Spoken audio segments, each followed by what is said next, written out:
Hello, and welcome to Flip the Coin Onto Its Edge. I'm your host, Michael Papa Newton. We work, we raise families, we may engage in marriage. We must have times of having our own fun and excitement.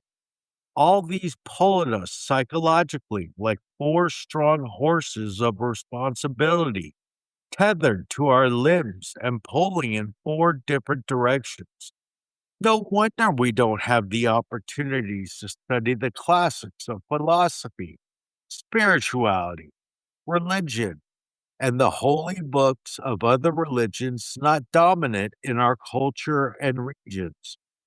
Fortunately, since college, I find these topics plus science and mythology fun and entertaining for my mind. For over 20 years, I have studied these topics and the various holy books of the major religions to make myself a better person, not a better Christian, Buddhist, Muslim, or Taoist. In this episode, I continue sharing my thoughts about Jesus and Buddha.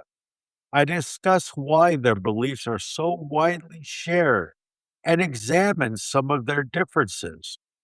We will look into their beliefs concerning God or a higher power.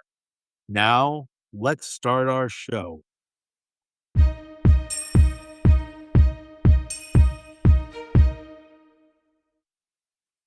Despite differences in language and imagery, the way taught by the Buddha and the way taught by Jesus strongly resemble one another.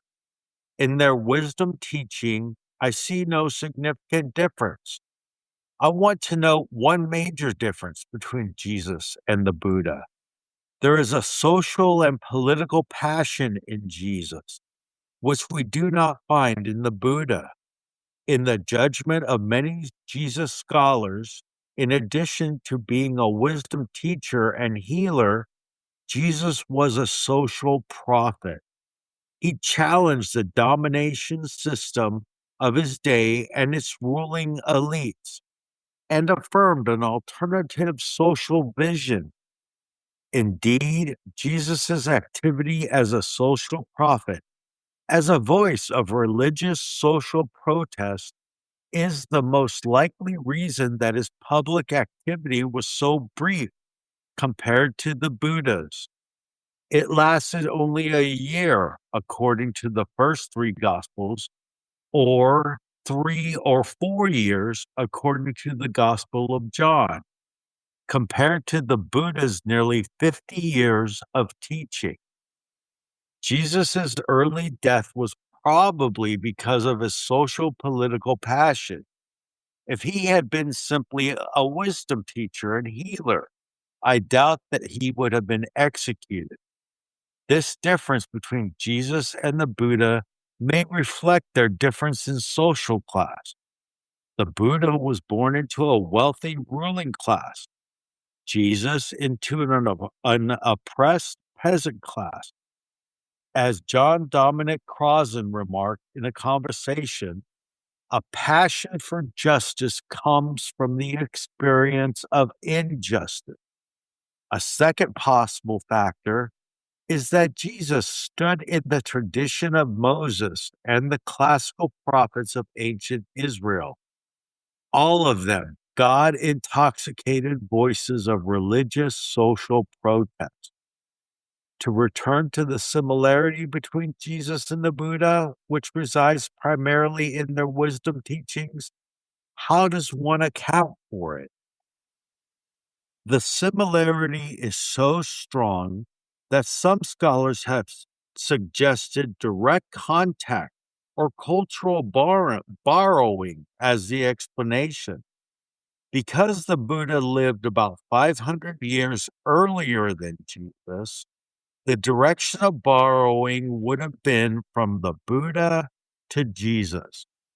Scholars have pointed out that Buddhist teachers lived in Alexandria on the Mediterranean coast of Egypt by the first century. Some have posited that Jesus might have traveled there. or that Buddhist teachings may have reached the cities of the Jewish homeland, including Sepphoris, a major city in Galilee only 4 miles from Nazareth. Popular speculation speaks of Jesus having traveled to India during the missing years, the decades before he emerged on the stage of history. There it is suggested he came in contact with Buddhist teachings, but both explanations are unlikely and unnecessary. The similarities are not of the kind that suggests cultural borrowing. They are not at the level of specific images or language. They are structural. William James's medical model of the human condition and the religious solution, described at the beginning of the 20th century in his classic book, The Varieties of Religious Experience, provides a way of seeing the common underlying structure. Both Jesus and the Buddha offered a similar diagnosis of the typical human condition: blindness, anxiety, grasping, self preoccupation. In both cases, the prescription for cure is similar: seeing, letting go, dying. To me, the most satisfying explanation of the similarity of underlying structure is not cultural borrowing, but commonality of religious experience. Both Jesus and the Buddha had life transforming experiences of the sacred. Here we encounter a conundrum of sorts. Buddhists and Christian scholars in the past have often said that the Buddha rejected the notion of God, whereas God was of overwhelming importance for Jesus. But more recent scholarship has suggested that what the Buddha rejected was the notion of a personal God. That is, God as a supernatural being separate from the universe. But there is another notion of God, namely the sacred as Godhead, as the unborn, uncreated, undifferentiated, formless source of all that is, present right here, as well as more than right here. In this sense, one may speak of the sacred as central to the Buddha. So, also in Jewish and Christian mysticism, mystics of both traditions have frequently rejected the concept of God as a supernatural being and have spoken of God as ultimately Godhead. To borrow a phrase from Paul Tillich, God as Godhead is the God beyond God, the sacred reality beyond all personalized conceptions of God. Godhead, or the God beyond God, is what I mean by the sacred. Experiences of the sacred are noetic. To use one of William James's terms, they involve a knowing, not just an ecstatic feeling. One sees differently after such an experience and knows something one didn't know before. What one comes to know is the way things really are, in comparison to our ordinary seeing and knowing seem like blindness. I think that both Jesus and the Buddha had formative enlightenment experiences of this type. From this new way of seeing flowed their wisdom teaching about the way, a perception of the way we typically live, a perception of the alternative way of being, and the path or process leading from one to the other. The similarities of their wisdom teachings flow out of the similarity of their religious experience. not from cultural borrowing. The striking similarities between the Buddha and Jesus do not mean that Christianity and Buddhism are identical or nearly so. I accept a common contemporary scholarly definition of religions as cultural linguistic traditions. Each religion is not only profoundly shaped by the culture in which it emerges, but also becomes a culture with its own language, including images, myths, stories, and the rituals and practices which embody them. Buddhism and Christianity are thus as different as the cultural linguistic traditions in which they are embedded. Yet, unlike some advocates of the cultural linguistic understanding of religion, I see a strong connection between these traditions and the religious experience. I see each religion understood as a cultural linguistic tradition, as both a response to the experience of the sacred and as a mediator of such experiences. Thus, different as Buddhism and Christianity are, I see both as having their origin in experiences of the sacred, especially those of the founders. Jesus and the Buddha and the similarity of their wisdom teachings points to similarity of experience. The primary purpose of the parallels is not to make a scholarly case for similarity. We would need to include many more, as well as debate whether and to what degree the dissimilarities count against similarity. The purpose of this podcast is to provide opportunity for reflection and meditation. Listeners will find it useful to ask a number of questions about each parallel. How are they similar? How are they different? And sometimes, by viewing the parallels together, one may have the experience of seeing something new in a familiar saying. The sayings can illuminate each other. The parallels can have another function too. Do to others as you would have them do to you. Buddha, consider others as yourself. The idea spoken by teachers separated by 500 years, 3,000 miles, and two drastically different cultures are identical. Give to anyone who requests it. Give when you are asked. Over and over again in the New Testament and ancient Buddhist scriptures, we discover that the lives, deeds, and teachings of Jesus and Buddha are strikingly similar. Now let's discuss their thoughts on the inner life. Buddha inhabited an Iron Age world, and Jesus lived during the height of the Roman Empire. But both drew their lessons from the basic imagery of the farmland and rural countryside. A good person is like a well-built house. Someone clothing himself in the skin of a gentle animal may be hiding a predatory soul. It is a simple world, but one pocketed with pitfalls. We are surrounded by the misguided and malicious, and in the search for the self, there are pathways leading in a confusing welter of direction. The answer for both masters, the way through this moral maze, lies as much in their imagery as in their message. Simplicity. Homelessness is a gift. Be like the birds and leave your nest. Don't bother worrying. There's nothing to fear.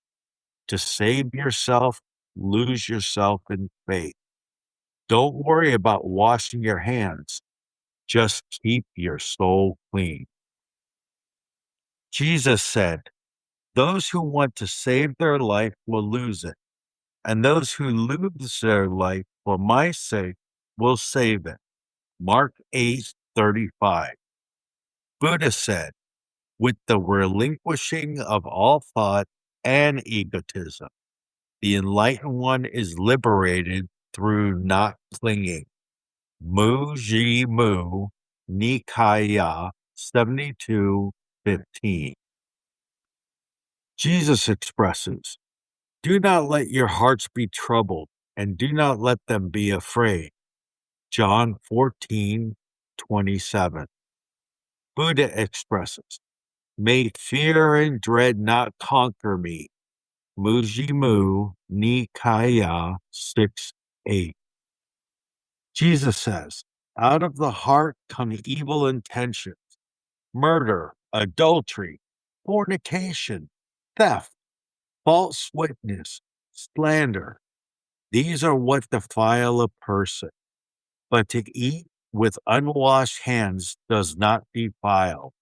Matthew 15:19 through 20. Buddha says, one does not become pure by washing, as do the multitude of mortals in this world. He who casts away every sin, great and small, he is a Brahmin who has cast off sin. Udu na Bargu 33:13. Jesus explains, whenever you enter a town and they do not welcome you, go out into the streets and say, even the dust of your town that clings to our feet, we wipe off in protest against you. Luke 10:10 through 11. Buddha explains, the wise man does not befriend the faithless, the avaricious, and the slanderous, or the one who stirs up strife. The wise avoid the wicked. Buddha Navargu 25:1. Their words on materialism. Jesus was born to a peasant family in Galilee. Buddha was a prince, the son of a powerful ruler who held sway over northern India. One attracted a ragtag following of fishermen and farmers. The other numbered wealthy Brahmins as well as the common folk and outcasts among his entourage. Proceeding along such different paths, each arrived at the same moral destination. Each realized that wealth not only was not the way to heaven and enlightenment, but that worldly riches interfere with our attempt to lead a good life. Buddha spoke in terms of detaching ourselves from personal possessions in order to achieve nirvana. For Jesus, personal enrichment was found in heaven rather than in the marketplaces of the world.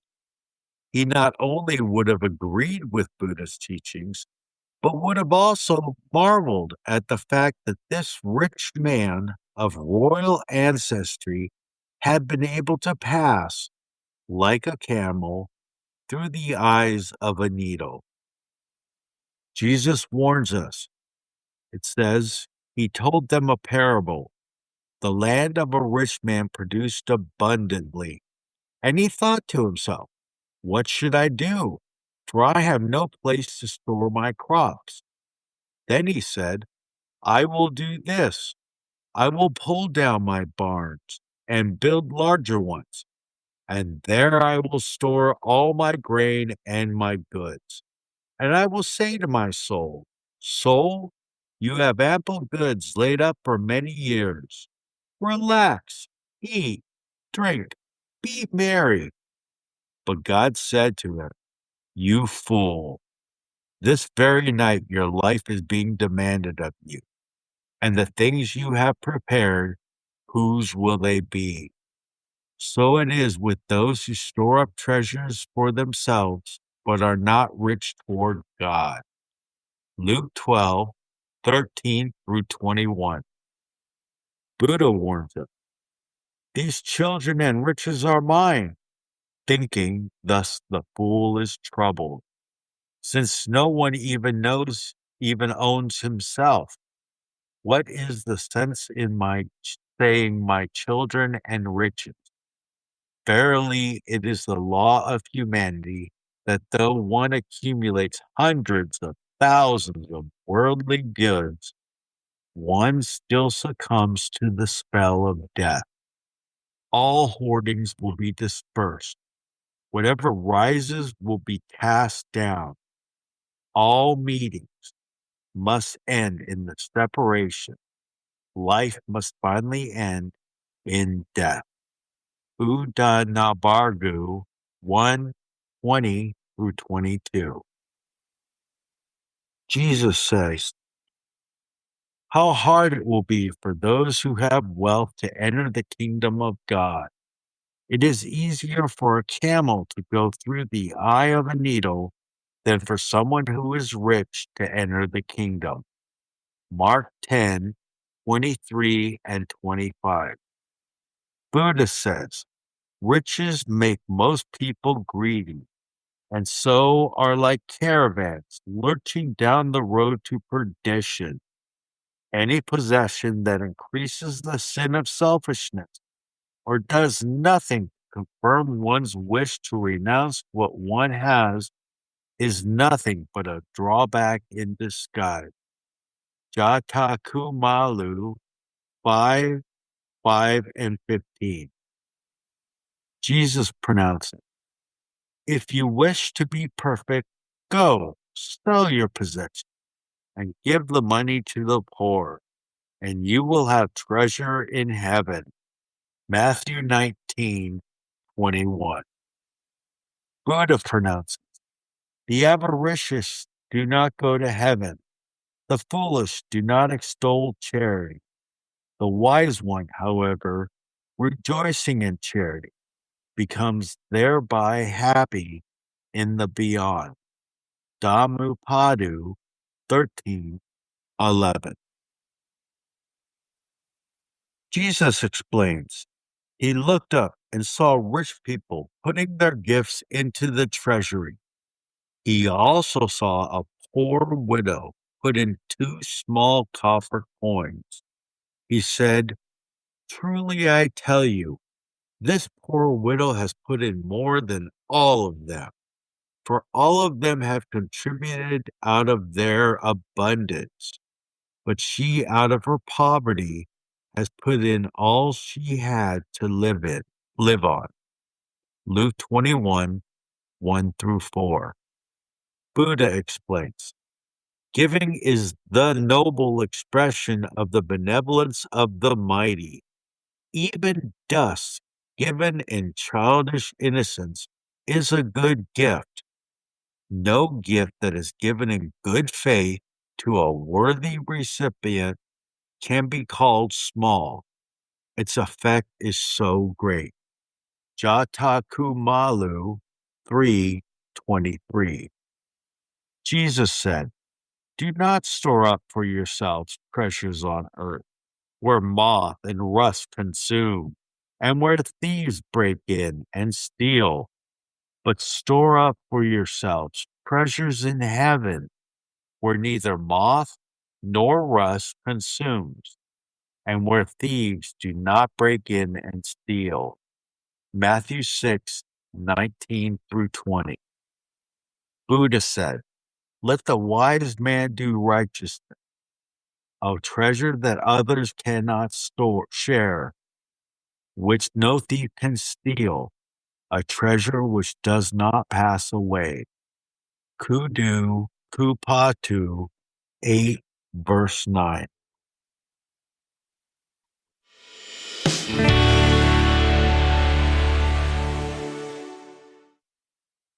That's all we have time for today, my friend.